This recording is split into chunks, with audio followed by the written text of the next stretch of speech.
My parents spent years ignoring me while praising my adopted sister. Now they beg for help, and I made them suffer the same pain they caused. I, 42, have always been the unnoticed child. I'm not sure how to respond to my parents' sudden desire for me to return to their lives. There is a big age difference between myself and my 5 siblings, of which I'm the youngest. As a child, I frequently had the impression that my house was a parallel universe. I was just there, the quiet one, the one who didn't cause trouble, the one who was easy to forget. Why? While my siblings were in and out of hospitals and therapy sessions all the time, one of my first memories is of returning home from school to find the house deserted. Nobody checked my schoolwork or inquired about my day. Everyone was too preoccupied with my siblings' problems to realize that I also needed to eat, so I learned to cook for myself early. I vividly remember how disappointed I was when my parents failed to remember my birthday for 3 consecutive years. They were just overwhelmed. It wasn't that they were awful people. I suppose they felt they didn't have to worry about me because they had 4 children who were coping with different health and mental health problems. I was the normal one, the healthy one. However, it's not as easy as it seems to be the normal one in a chaotic family. Throughout his childhood and adolescence, my 52-year-old oldest brother had to spend a lot of time in the hospital due to a serious chronic condition. He still has health issues and is largely dependent on our parents for assistance. Since I can remember, my 50-year-old elder sister has been in therapy or taking medicine for her early struggles with anxiety and depression. The 48-year-old twins, who are the middle siblings, needed special education and ongoing care due to their learning difficulties. Then there was myself, the last person to consider, the one who was supposed to comprehend, to be self-sufficient, to simply be there. It was out of need that I learned to be independent. I was essentially raising myself by high school. I knew that grades were my ticket out, so I earned them, not because anyone pushed me. I joined clubs and teams for the opportunity to spend as much time away from home as possible, not for the recognition. I remember one specific instance from my junior year of high school. It meant a lot to me that I had advanced to the debate state finals. I had put a lot of effort into it, practiced late into the night, and given it my all in the weeks before the finals. I mentioned it to my parents several times. I was set to go when I stepped downstairs on the morning of the event, wearing my finest attire. Frazzled as usual, my mom replied, "Oh, are you going somewhere?" as she hardly looked up from a stack of medical bills. I tried not to sound hurt as I reminded her about the debate finals. "It's today, I told you about it." She responded, "Oh, right," but it was obvious that she couldn't truly recall. "All okay, good luck. We have to take your brother to his doctor's appointment. Therefore, your father and I are unable to attend." I swallowed the lump in my throat and nodded. Naturally, and always has been, my brother's health came before my argument. I made it to the finals by myself and finished in second. Nobody inquired about my experience when I arrived home. For weeks, the certificate I was given remained on my desk, hidden from everyone else. My getaway was college. I finally felt like I could breathe after deciding on a school on the opposite side of the nation. I made friends that didn't need to be reminded of my birthday, genuinely saw me, and paid attention when I talked. M and C, 2 of them, grew to be the family I never had. M, C, and I made the decision to remain together after graduation. We started establishing our life after relocating to a new state that was far from any of our relatives, determining that I made a difference. I threw myself into my career, and I was successful. Now that I'm 42, my life appears to be going well. I run a skilled team as a senior marketing executive at a Fortune 500 firm, and I'm renowned for my creative problem-solving and ability to perform under pressure. Ironically, I became quite good at drawing attention to myself and making things visible because I was raised invisible. Meetings, presentations, and decisions occupy my days. Even though I put in a lot of overtime, I enjoy my job because it gives me a sense of worth and purpose that I didn't have as a child. People at work pay attention to what I have to say because they see me and respect my viewpoint. I never get tired of the euphoric feeling. Abru. My life is comfortable while I'm not working. I have a small but close-knit group of friends. I travel whenever I can, and I possess a lovely condo with a view of the city skyline. My best college pals, M and C, are still my pillars of support, and I've formed other deep bonds. We host movie marathons, game evenings, and weekend brunches. I've been addressing issues of abandonment and persistent feelings of invisibility in therapy for years. Although the process has been drawn out and occasionally difficult, it has improved my understanding of who I am.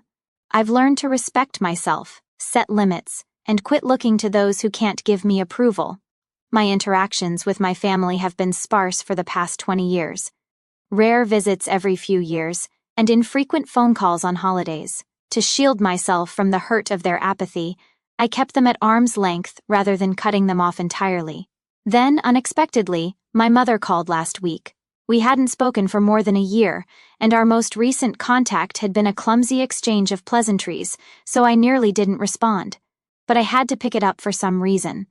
Without even saying hello, she continued, "We want you to come home for Thanksgiving." She sounded older and more worn out than I could recall. "You are missed by your father and me." It seemed as though someone had punched me in the stomach. "Do you miss me?" When I was growing up, where was this? When none of them appeared after I graduated from college? When I built a life for myself for 20 years? I stumbled. "I'm not sure if I'll be able to make it. Work is really busy right now, and I have plans with friends." "Are you planning with friends?" Her voice assumed that tone of remorse that I was all too familiar with from my early years. "Your family is us. If you need to alter your plans, your pals will undoubtedly understand." Family seemed like a hollow term after feeling like an afterthought my entire life. What did it mean? She went on to say, "Your siblings will all be here, apparently oblivious to or choosing to disregard my reservations. To have everyone together once more would mean so much." I was filled with resentment. Is everyone back together? First of all, when had we ever been together? I couldn't recall a family meal where someone wasn't experiencing a crisis, going to therapy, or being admitted to the hospital. I finally said, "I'll think about it," to put an end to the discussion. However, I knew I wasn't going as soon as I hung up. I became physically nauseous at the idea of sitting around a table and looking like we were a happy, regular family and everything was good 1 week later. I'm still debating the choice. I had a tiny, childlike want to leave, to think that perhaps at last they noticed me, that perhaps they wished to make amends because they regret how they treated me. However, the mature side of me, the one that has had treatment and undergone the arduous process of recovery, is more aware of this. They haven't called because they've suddenly realized how much they've been ignoring me. My siblings are still having difficulties. They are growing older, and they have come to the realization that I'm the only one with their lives in order, which is why they are phoning. I'm their fallback option, not their daughter. I can't quit thinking about it, though. What if I'm mistaken? What if this is a sincere effort to get back in touch? Am I being unforgiving or overly harsh? Or am I at last defending myself and establishing sound boundaries? I thought I had dealt with the feelings that the call had evoked more than in years. I've been thinking back on my early years. I had a dream the other night that I was back in my former bedroom, shouting loudly but no one could hear me. I felt like that forlorn, invisible youngster again as I woke up in a cold sweat. It also has an impact on my work. I was thinking about my family when I slept off at a crucial meeting yesterday. My team took note and continued to give me worried glances. I have a reputation for being calm and attentive, yet after just one phone call, I feel like I'm losing it. After discussing it with M and C, they both believe I shouldn't go. They have personally witnessed the harm done by my family and the years it has taken me to recover. They fear that returning home will reverse all of my gains. "There is nothing you owe them," M stated firmly. "Don't allow them to pull you back into their drama. You've created a wonderful life for yourself." C was more tactful. "Remember how long it took you to stop flinching every time the phone rang?" "I know it's hard," he continued. "When you first started establishing limits with that, how many panic attacks did you experience? Is all that development worth the risk?" I am certain that they are correct. However, that little voice of the young child who merely wanted her parents to notice and adore her is still inside of me. Perhaps this time will be different. She's whispering, "They might finally be the family I've always desired this time." M and C also remind me that I have the freedom to choose, and they will be there for me no matter what. and I'm grateful for that. But it doesn't help with the decision. So here I am, asking random people online for guidance. Is it improper of me to want to go? Is it selfish of me to prioritize my mental well-being over a family reunion? Or, after being ignored all my life, am I now acting in my own best interests? Even though Thanksgiving is still a few months away, I can't stop thinking about this. I'm struggling to focus at work and fall asleep. I become anxious every time my phone rings, wondering whether it's them calling again. A part of me wants to stop communicating with them, block their numbers, and carry on with my life as it has been. However, another part of me feels bad about even thinking about it. Even if they weren't particularly good parents, they are still my parents. I have no idea what to do. I'm not sure how to make sense of the difference between the accomplished, self-reliant adult I've become and the lonely, invisible child I was. I'm not sure whether I can deal with my family without becoming that frightened, abandoned young child again. What should I do, Reddit? Should I risk rehashing old wounds by attending this Thanksgiving dinner? Or should I keep my distance and possibly ruin any possibility of a reconciliation? When your parents suddenly want you in their lives after decades of ignoring you, how do you handle it, Aberkey? While I would like to claim that things have become more obvious, they have really gotten more confusing. Though recent events have taken me by surprise, I appreciate all of the support and advice. It has given me a lot to think about. First, my older brother, who has long-term health problems, called me out of the blue. It was unexpected to see his name on my caller ID because we haven't spoken face-to-face in years. I briefly believed that something horrible had occurred. His voice seemed older and more worn out than I remembered when he said, "Hey sis, have you got a moment? We need to talk about something serious." I felt shivers down my spine at his tone. He seemed to be speaking for the entire family, and it sounded menacing. He went on, "Mom and Dad have been talking," without waiting for me to answer.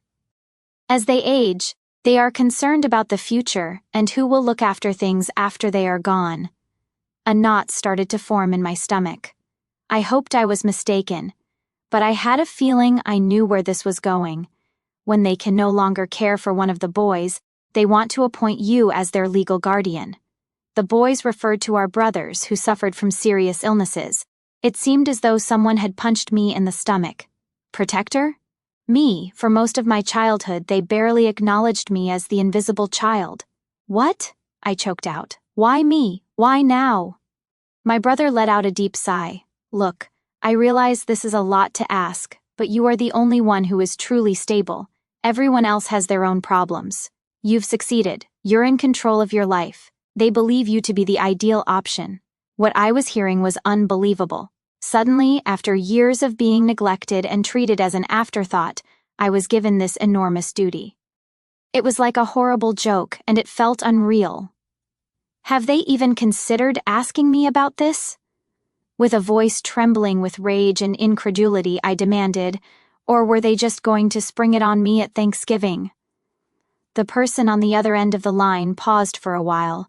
When he eventually said they were hoping to discuss it in person, I thought you should know beforehand. Give you time to think about it. Consider it? How could I possibly consider being guardian of a brother that I don't really know, a sibling who has spent decades taking care of our parents? I can't do this, I replied, hardly raising my voice above a whisper. I can't just take on this duty and drop everything. My life is my own, plans of my own, my brother remarked. I know it's a lot, in an apologetic tone. They're desperate, though. They must have confidence that someone will cover for them while they are away. I sat in startled silence for what seemed like hours after we hung up. It was also utterly ridiculous. After years of ignoring me, they now wanted to put this huge responsibility on me without even consulting me. I thought things couldn't get any more confusing, but a few days later, I got a letter from my mother. It was lengthy, meandering, and chock full of the same guilt-tripping jargon I recalled from my early years. She continued by talking about how difficult things had been for them, how much they had given up for the family, and how much they needed me right now. Near the end was the section that truly affected me. "Sweetheart, we're not asking for much," she wrote. "All we need to know is that someone will take care of the family while we are away. Our only hope is you."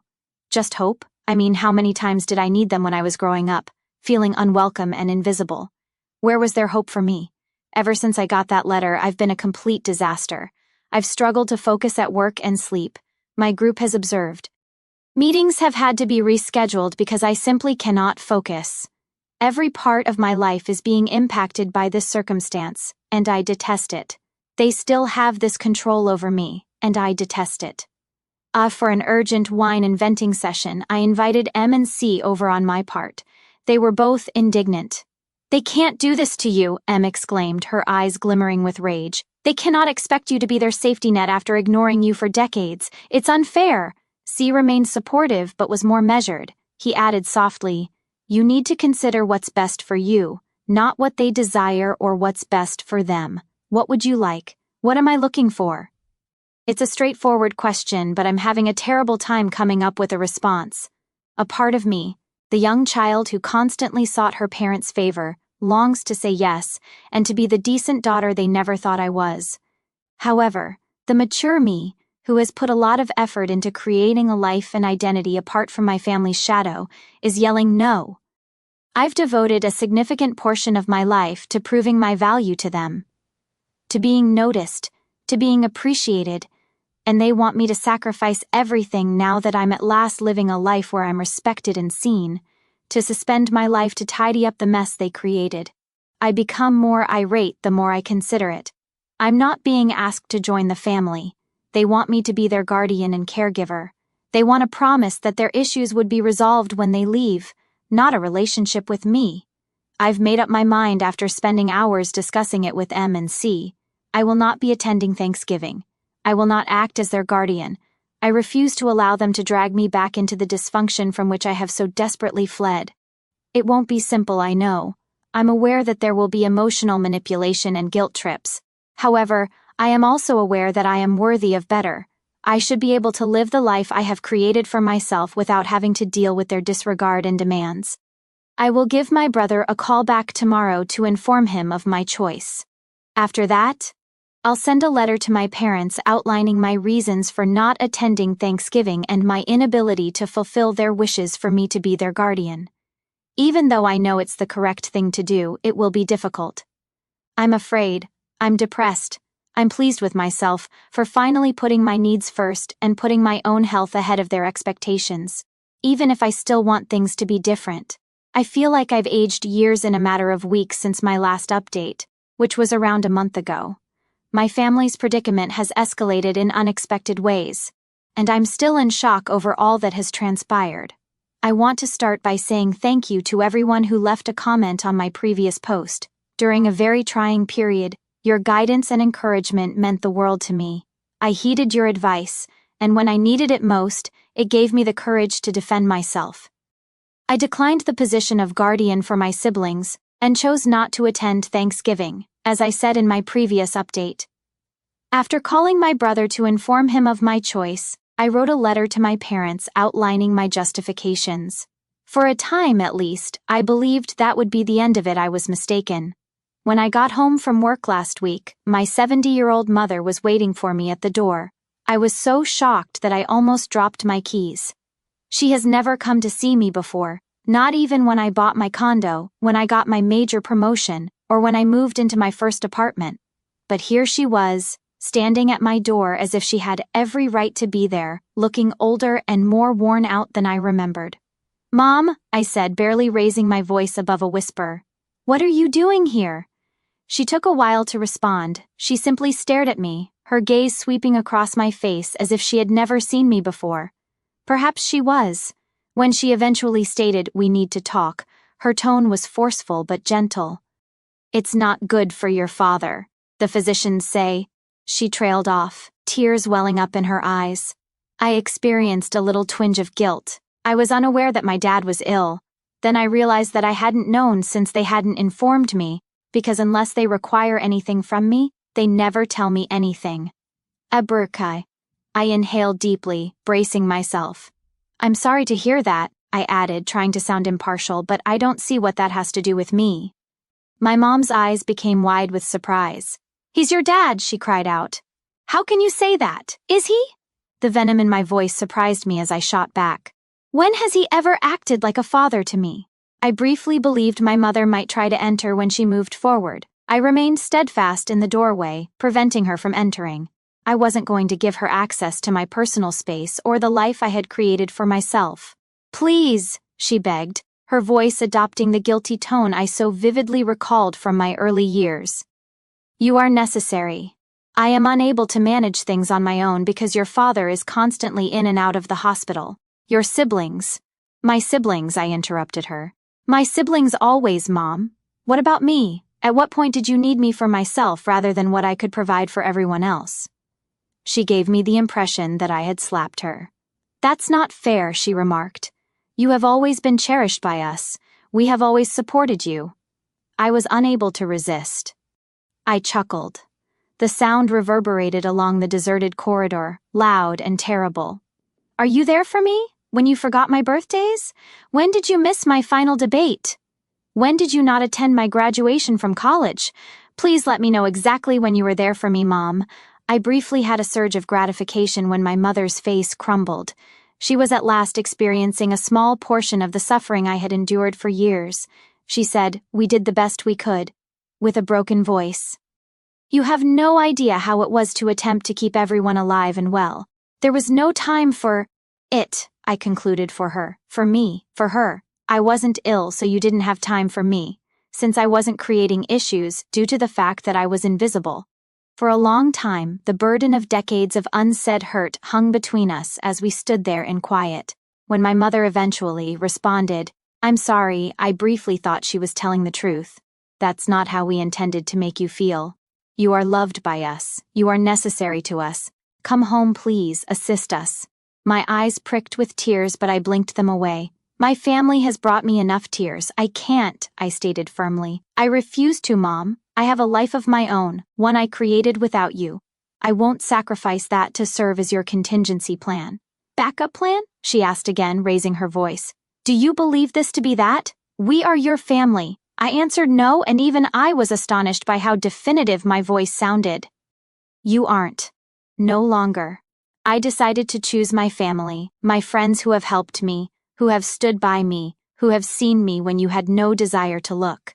With a look of disbelief and hurt on her face, my mother gazed at me. She remarked, "So that's it? You're just going to turn your back on us?" I gave a headshake. No, Mother, it's been a while since you abandoned me. I'm simply leaving at last. She didn't answer. Rather, she turned and strode off, her shoulders hunched in surrender. I was both relieved and saddened as I watched her leave. It seemed like the end of something, possibly the loss of hope, and the hope that my parents would one day see me and show me the kind of love I needed. Brr. That should be the end of it, I thought. I believed I had stated my stance clearly. However, as usual, life had other ideas. My brother called me a week following my mother's visit. His words, "My father passed away." I sat there, looking at my phone, not sure if I should feel guilty, relieved, or sad. The news seemed to be about a stranger rather than my own father, and I felt numb. According to my brother, the funeral is next week. Will you come? After closing my eyes and inhaling deeply, I answered, "No, I don't think I will." The other end of the line was silent for a long time. My brother finally answered, "I understand," and I was shocked to hear that he didn't sound judgmental. "Take care of yourself, sis." I sat for a while after I hung up, reflecting about my early years, my father, and our unfulfilled connection. I recognized that I no longer needed his attention and praise after reflecting on all the times I had wanted for it. I've devoted a significant portion of my life to gaining my family's affection and attention. In actuality, though, I no longer require their approval. I am proud of the life I have created for myself. I have a career I'm enthusiastic about, friends who adore me, and a sense of self-worth independent of other people's opinions. The passing of my father feels like the end of a chapter, a depressing one full of unmet words and lost chances. However, it's already over and I can't alter it. I just have to keep going. I will not be attending the funeral. Neither my mother nor my siblings will be contacted. It's not because I'm angry or spiteful. I've moved on from it. It's just that I've come to the realization that I no longer belong in that environment. I've outgrown it. I want those who might criticize me for my choice to realize that it has nothing to do with forgiveness or the lack of it. It has to do with protecting oneself. It's about realizing that sometimes walking away is the healthiest course of action, and that some relationships are too damaged to be repaired. I'm no longer upset. I'm not depressed. I'm just free from the burden of unmet expectations, free from the hurt of being ignored and underappreciated, and free to live my life as I see fit without the dysfunctional shadow of my family hovering over me. I want to express my gratitude to everyone who has followed my story and provided encouragement and guidance during one of the most trying times in my life. Your comments have given me courage and consolation. You've given me the confidence to advocate for myself and put my needs ahead of those of others. My last update will be this one. I'm concentrating on my future from now on, one that I can control and that is unencumbered by the burdens of my past. In some ways it's frightening, but it's also quite freeing. I want to let everyone know that it's acceptable to make your own decisions, especially if they are in a similar circumstance, are having trouble meeting expectations from family, or feel unnoticed or underappreciated. Even if the ties are with family, it's acceptable to leave them if they are hurting you. You are worthy of being appreciated, seen, and loved for who you are.